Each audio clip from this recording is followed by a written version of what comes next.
Bonjour à tous, aujourd'hui je vous présente une de mes passions, peu connue, que j'adore et que je pratique depuis 10 ans, le kitesurf. Le kitesurf est un sport magnifique qui, contrairement à la pensée populaire, est accessible à tous ceux qui désirent apprendre de nouvelles choses et investir un peu de temps. Il combine à la fois un sport de glisse et la puissance du vent.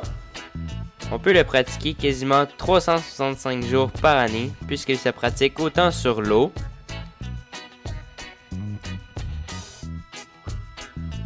la neige et le gazon. Le kitesurf étant un sport extrême et ayant un potentiel de danger assez élevé, il est important de bien débuter en suivant des étapes précises, de connaître son équipement, d'être alerte et de prendre les précautions nécessaires afin d'être sécuritaire. Aujourd'hui, nous allons apprendre à voler correctement une voile de pratique. Mais avant, il faut savoir quelques notions de base. Il est primordial de savoir d'où vient le vent. Afin de savoir d'où vient le vent, il faut se positionner le dos au vent et sentir le vent dans nos oreilles. Une fois que le vent arrive à la même force dans les deux oreilles, vous pouvez établir d'où vient le vent. Vous pourrez par le fait même établir ce qu'on appelle la fenêtre de vol en ouvrant vos bras afin de créer un angle un peu plus petit qu'un 180. La fenêtre de vol est extrêmement importante car elle vous permettra de comprendre comment votre aile vole et réagit. D'abord, comme nous l'avons dit, la fenêtre décrit un corps de cercle en avant de vous. C'est la région où la voile pourra voler.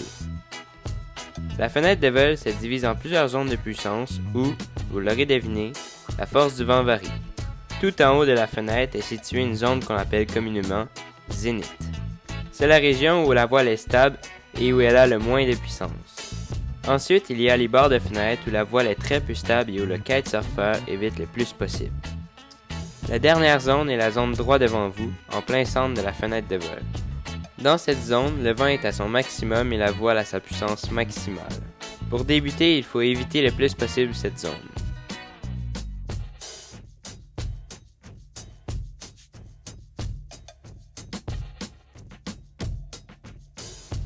Bien que le kitesurf est un sport assez simple, il requiert tout de même plusieurs pièces d'équipement et une méthode assez rigoureuse et routinière afin de le pratiquer en toute sécurité. Les éléments indispensables sont la voile, la barre, la planche et le harnais.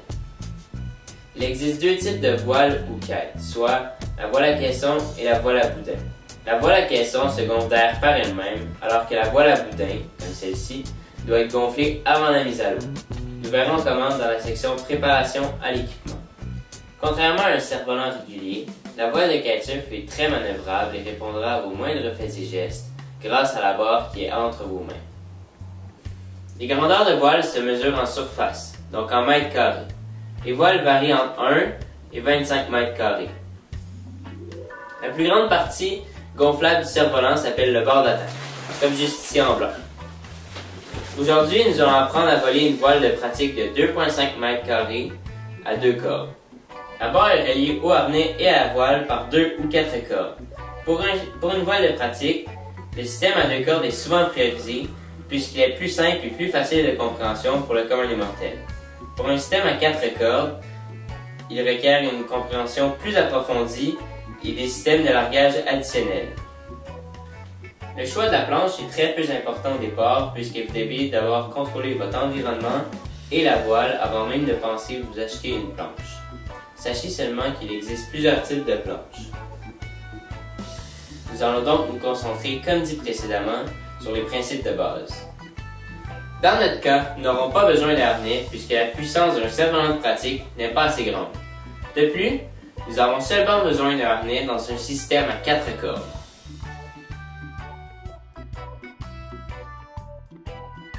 Il est bien important de procéder méthodiquement dans votre progression sans sauter d'étape afin de ne pas s'effrayer ou encore se blesser.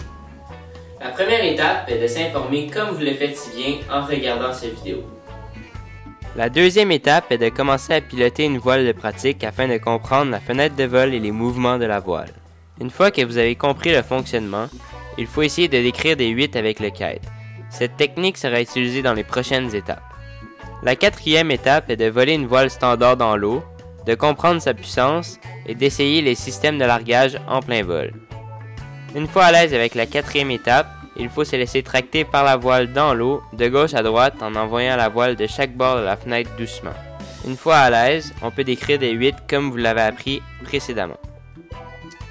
La prochaine étape est de garder sa voile au zénith et de tenir sa barre à une main afin de libérer l'autre pour mettre sa planche.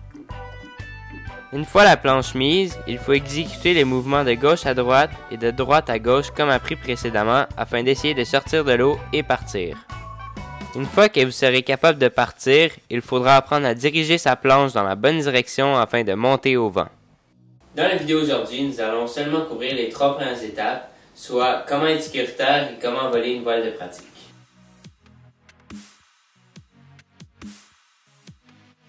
Étant un sport extrême, le kitesurf requiert une attention particulière à la préparation de l'équipement en fonction de la puissance du vent et de la sécurité, mais aussi de la météo, puisque le kitesurf s'effectue dans des conditions venteuses qui peuvent facilement tourner en tempête. De plus, le cerf-volant est dans une position relativement haute dans les airs. Il faut donc faire extrêmement attention aux orages et aux éclairs. Il ne faut jamais pratiquer le kitesurf seul. De plus, il faut connaître ses limites et les respecter. N'essayez jamais de trop retenir le kite. S'il a trop de puissance, il faut lâcher immédiatement à bord. C'est la première mesure de sécurité. Sur les kites standards, il y a plusieurs autres mesures de sécurité, mais puisque nous utilisons aujourd'hui un kite de pratique, il y a seulement une autre mesure de sécurité. C'est une corde qui est rattachée à votre poignet. Tout ce que vous devez faire si vous êtes en danger est, en premier, de lâcher la barre. Et si pour une raison inconnue, le kite continue de vous tirer, vous devez vous détacher de votre velcro en tirant sur celui-ci. Puisque le kite est d'une énorme puissance, les lignes tendues contiennent beaucoup d'énergie. Il ne faut donc jamais faire un tour autour de soi-même pour tirer le kite, par exemple. Elle pourrait facilement vous trancher le doigt.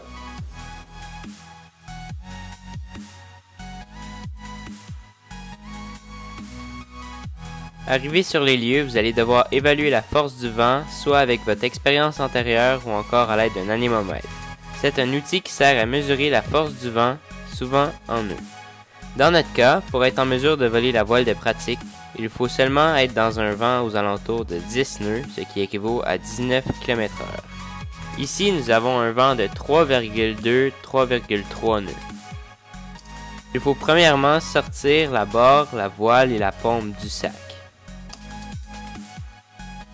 Ensuite, il faut dérouler les lignes perpendiculairement au sens du vent. Il faut les démêler afin de s'assurer qu'il n'y ait pas de nœud.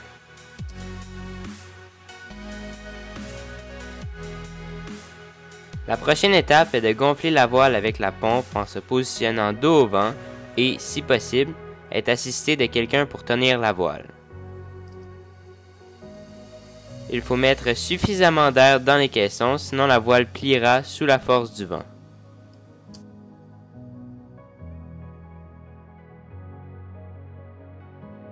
Une fois que vous avez terminé, il faudra vous déplacer jusqu'au bout des lignes.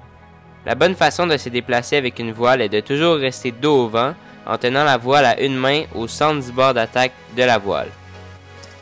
De cette façon, la voile flottera dans le vent. Une fois arrivé, il faudra retourner le cerf-volant de façon à ce que le bord d'attaque soit au sol. Il faut prendre l'autre main de libre, la mettre de l'autre côté de la voile et rapidement lui faire effectuer un 180 en restant toujours dos au vent. Il faudra mettre un objet non tranchant et assez lourd pour retenir la voile, souvent du sable ou de la neige.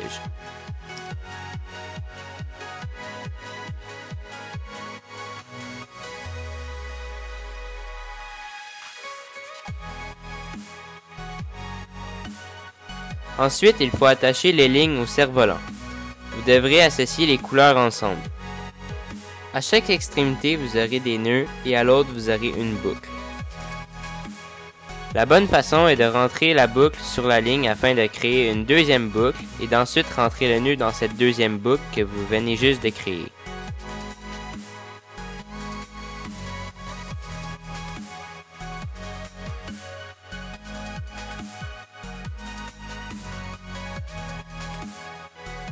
Une fois que vous aurez fait cela pour les deux cordes, vous êtes prêt à commencer votre session.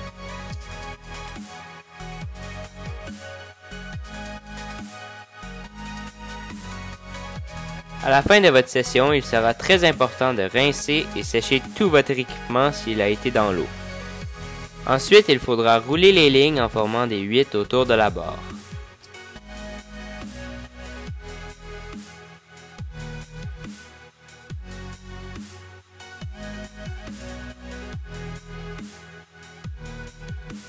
Dégonfler le cerf-volant.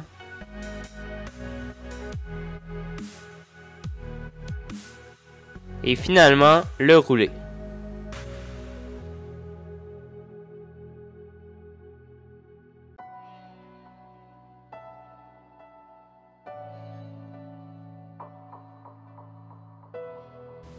Après s'être informé des conditions météo, du vent et d'avoir monté votre équipement requis de façon sécuritaire, vous êtes fin prêt pour voler votre voile pour la première fois.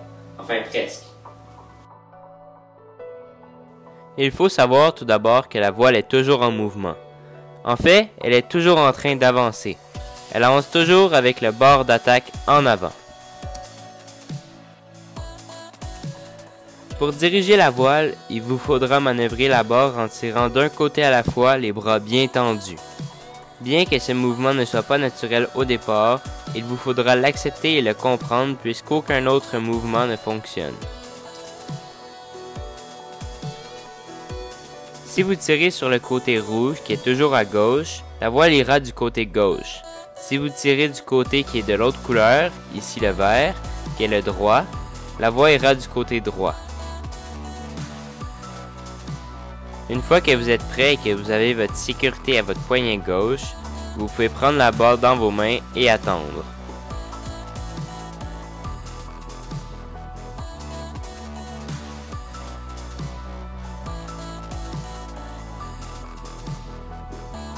La personne qui vous accompagne pourra alors tenir le cerf-volant afin qu'il s'élance dans les airs. Il devra alors le prendre par le bord d'attaque, le retourner et mettre le bord d'attaque face au bord de la fenêtre. À partir de ce moment, les cordes doivent être tendues et le rester jusqu'à la fin du vol. Il faut établir ensuite un contact visuel entre vous et la personne qui tiendra la voile. Vous devez vous tenir prêt en tirant avec la barre la ligne supérieure de la voile afin que le cerf-volant parte vers le haut. Vous devrez monter la voile doucement jusqu'au zénith où elle devrait, en théorie, être stable. Ensuite, afin de tester et de mieux comprendre comment le système de largage fonctionne, vous lâcherez la barre. À ce moment, les cordes deviendront molles et le cerf-volant tombera sans aucune puissance. Vous devrez repartir le kite avec la même technique apprise précédemment et le remettre au zénith. Ensuite, vous pourrez bouger doucement le kite de gauche à droite afin de comprendre le mouvement de la voile et les limites de la fenêtre de vol. Plus votre progression avance, plus vous serez capable d'anticiper des mouvements et plus vous aurez de facilité. Vous pourrez alors pratiquer des mouvements plus brusques comme des 8 et même passer dans la fenêtre de vol si vous vous sentez capable de le faire.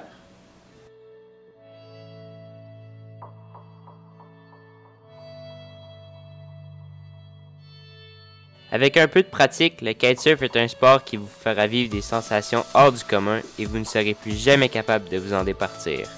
Même au stade de l'apprentissage, avec une petite voile, vous pouvez facilement avoir beaucoup de plaisir. Il n'y a pas de recette miracle. Comme dans n'importe quoi, il faut pratiquer et ne pas se décourager. Vos efforts seront récompensés un jour ou l'autre. La partie théorique est maintenant terminée. Il est temps d'aller pratiquer ce que vous venez juste d'apprendre afin de devenir aussi bon que moi.